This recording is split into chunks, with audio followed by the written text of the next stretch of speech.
A family in East Lansing started building a tree house during quarantine to give each other a little more space while stuck at home. But the process hasn't been easy, and now they're fighting to keep it up.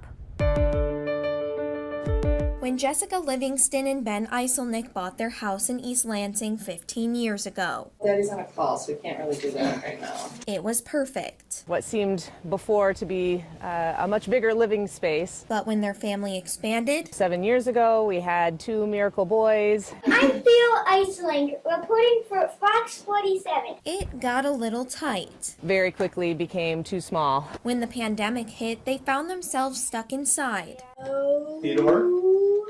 and spending a lot more time together in the small space. It's been very challenging to try to find ways to get away from each other. So they decided to branch out and build their second dream home, It was something that we had talked about well before we had children. one that stands 8 feet off the ground. This is how you climb up to our treehouse. When Gabe and Theo found out they were getting a tree house, I thought it would be really fun and really easy to make. they felt pretty tremendous.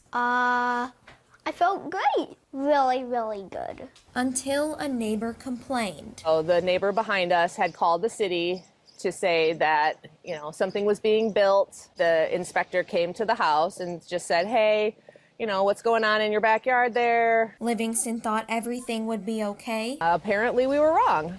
and they were asked to stop. It's about a foot off of both of the fence lines, and the city is requiring 36 inches. They requested a variance with the city's zoning board. We felt like it was all a very positive thing and that we were working with the city. And Theo's first grade class wrote letter after letter after letter, begging the city to let them keep their treehouse. I told them that next time I have my birthday that we can all come to my house and go in the treehouse. While the first date for their ordinance hearing got pushed back a month, they patiently waited for their date in May.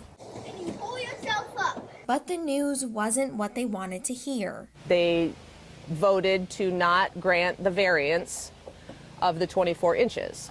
Livingston says moving it is just too much. The amount of money and labor that it would take to try to physically move this structure to the 24 inches that the city wants, it just doesn't seem reasonable. But she isn't going to give up. I feel like I need to stick to this. I need to continue moving forward. For her boys.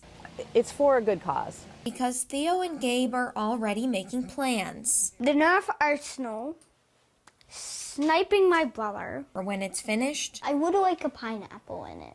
And I can put it out there tomorrow. even if that timeline is unpredictable. We don't really know. And that's the end of the Theo story. East Lansing's Planning and Zoning Administrator Peter Menser says the zoning board will approve the minutes from the last meeting at their June 2nd meeting.